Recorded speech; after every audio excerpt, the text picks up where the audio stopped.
I've been traveling all over Indonesia in search of different animals to photograph. Mountains, rainforests, and rivers, I've done it all. Now I'm spending the next 5 days sailing around Komodo National Park to capture some of the most beautiful species Indonesia has to offer. So this is where we are staying for the next couple days. Just look at this place.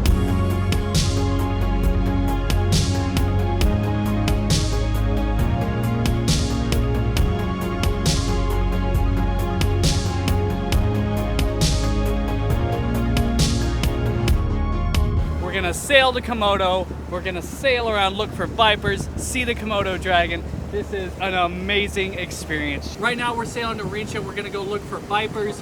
It's a little too late for the flying foxes, but we're gonna go see what we can find, get some herping done, and enjoy the rest of this sunset.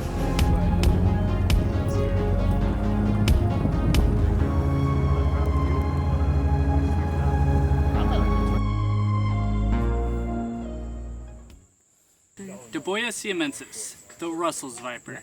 This guy's just been hanging out with us. We cleared a little path here so we could take some photographs of him, but when he moves, he's pretty quick. And this one's just a baby, so they get a little bit bigger, so we're gonna let him go and we'll be on our way. So if you look down this dark cave, it's gonna be a fantastic place to release this guy, just because it's a natural funnel for his prey. So we're gonna go ahead and let him go on his merry way. We ended our night and moved to the other side of the island to finally see Komodo dragons. But it was very different from what I had imagined.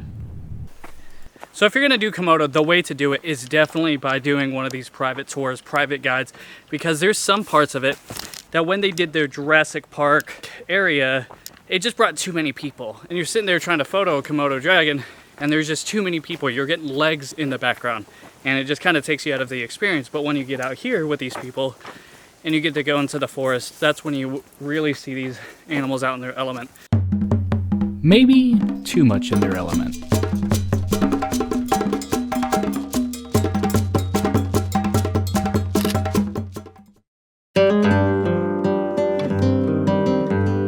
We had finally made our way away from the people and got to start to see some dragons in a more natural way.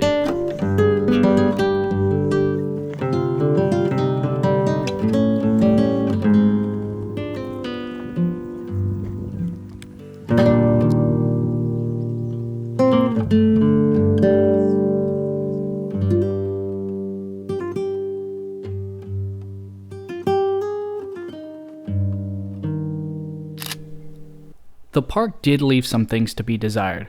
After everything else I had been through, this was more commercialized than the other experiences. Nevertheless, we were on a boat in the middle of an abundance of volcanic islands, so it was difficult to not enjoy ourselves.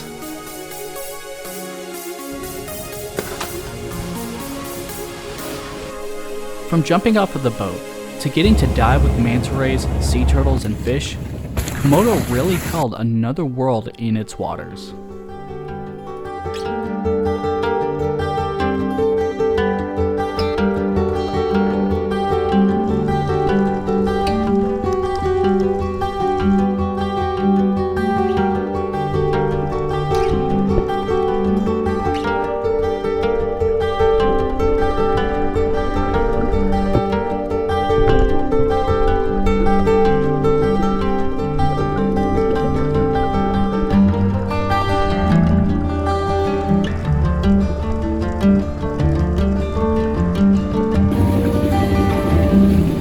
On top of everything, we even took some time to trade with the local fishermen and get some souvenirs. This one got 3 feet. They're very pretty. So it hasn't been a bad day. Woke up and went to see Komodo dragons. Then we went snorkeling and we saw sea turtles, fish, and a huge manta ray. And to swim with them, it is just an amazing experience. And now finally, as the sun sets, we're sailing to the next island to look for the blue enceladus. Little baby. All right, so we're back on Komodo Island and it's the middle of the night. So it's just us, our guide, and the locals. So we're gonna be walking past sleeping dragons to go photo enceladus. I'm so excited to see what we'll find. Let's go. So here we are with another species that we found here tonight on Komodo Island, and that's going to be another species of flying dragon. This one's different than the one that we found before, so finding two species of these guys is pretty amazing. But I'm going to get some shots of him because he's just hanging out here on this branch, and then we're going to leave him be. So we have a big male tokay gecko, likely guarding the nest, and this guy's right here next to some houses, so in a pretty urban area but in a more natural setting. And this guy looks really cool. He's very large. He's larger than my hand. He's an amazing looking gecko, and it's really cool to see these guys out in the wild, and I'm sure they have that charming tokay personality, so I'm not going to touch him. I'm just going to get some shots and we'll call it good. The night went on and there were no blue insulars. However, there were an abundance of green ones. We've got one green insulars right there, and then we've got another right there. So the green ones are plentiful right now, but I'm trying to find myself a blue. I'm still gonna get a shot of this guy.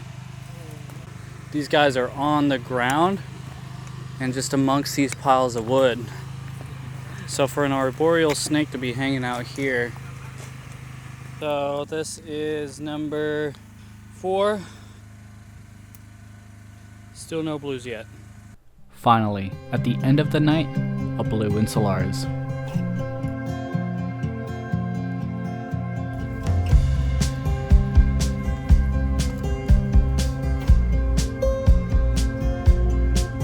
What a mind-boggling experience to be able to walk past sleeping Komodo dragons to photograph the blue insularis.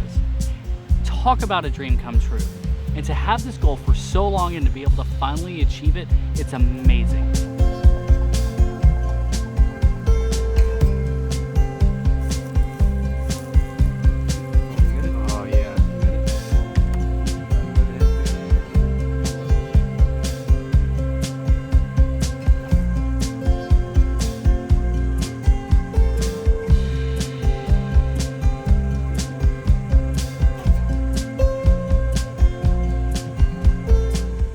So behind me here is another blue insularis. I just spent some time photographing that first one that had completed that meal. Now we have another one. This one's a female, smaller head, and it's on a low-lying branch here. So we're gonna take some photos. She's just hanging out. Multiple blue insularis here on this island. Awesome.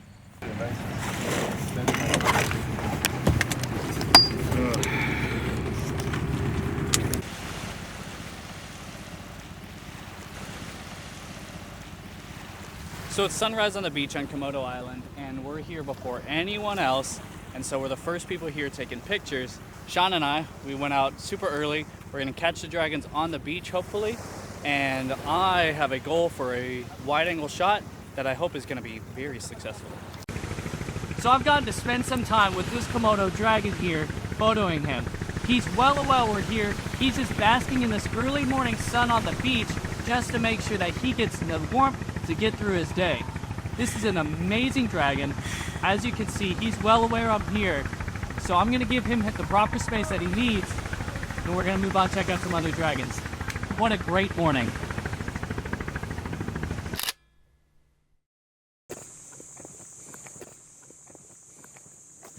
So we're finally on Komodo Island, and we're hiking around and walking amongst the Komodo dragons. There's not very many people on this island with the way we structured everything. So we're walking around and we get a lot of access to the dragons without having to worry about people. So much nicer here, so much more natural. It's a much more immersive experience. So this is what I've been waiting for with Komodo dragons. All right, so getting a wide angle shot of a Komodo dragon is very tricky. Got my guide right here, got my own pair of tongs, and I'm always ready to run. But as always with wildlife, getting at eye level makes the shot so much better. He's got a little bit of saliva dripping down. He's got these massive claws. We've got another male over here, and they were hissing at each other earlier, and you would think that they were about to fight.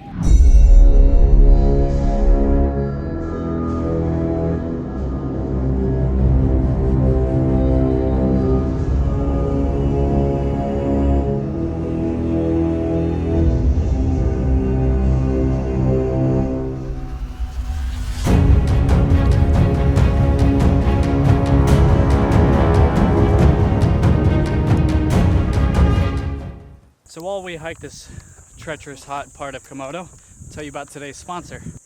Getting places can be hard, but getting your reptile places doesn't have to be. Reptiles to You can get your reptile to its location safely and quickly with amazing customer service. So go to reptilestouYou.com and ship your reptile safely. We worked for that. Yep. Another footprint of the dragons on Komodo Island is their prey. These deer were bitten a few days ago and were getting weaker. When they fall, the female dragons come in for the first picks off of the animal. And when the smell of blood hits the air, the males will move in. Alright, so we were the last ones to leave Komodo Island, other than the local villagers here. So we're walking back out. We're going to go to the boat, have some dinner, and then we're going to do some night herping. Throughout dinner, we started sailing back to Rinka, with a stopover at Kalong Island to watch the evening liftoff of the Flying Foxes.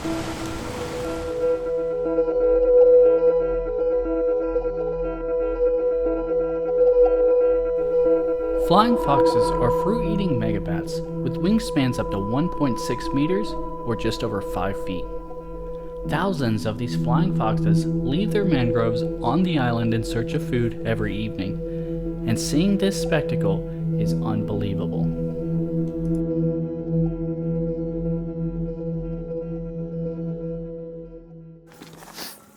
On the last night, we had one more major goal, the Timor python. So led by Daniel, we went into a cave to search for one.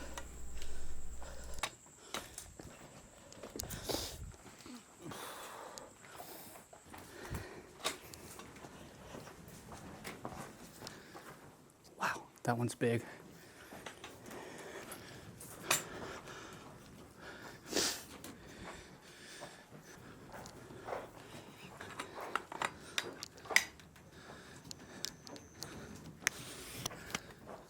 Timor! Timor! Timor! Timor! Timor! Timor! Okay. Daniel, describe your experience right now. Okay, so after many years of searching, this is the first time I see a wild Timor actually hunting back. Don't touch it! So it's the first time that I see one in the wild, and it's exactly how I picture it.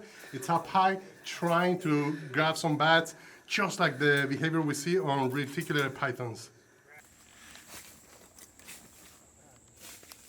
We're here on Rincha Island, and these guys are actually a subspecies of a reticulated python. Now, they're called Timor pythons, but they're not actually found on Timor. In fact, some people think they're only found on Flores, but obviously we just found one here, and it was hunting bats. So they have a lot of variance in their pattern based off of where you find them, so it's pretty locale specific.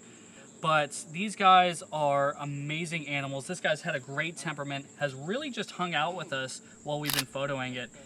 When we initially found it, it gripped pretty tight, and you could tell the strength of these guys. It just waits there at the edge of the cave to snag a bat, wrap it up, and just hold it there. So they're gonna have to have a lot of muscle. This guy's got some battle scars. He's a pretty big one, but he's pretty healthy. And then he's also got some ticks. So this is our last snake of the trip, and what a good snake to find. Thank you to Jungle Diaries for hosting the expedition, and Reptiles to You for sponsoring this series. I've never been to a place with more reptile density than Indonesia. It is a remarkable place full of phenomenal wildlife, and I learned so much here as a photographer, as a conservationist, and a wildlife enthusiast.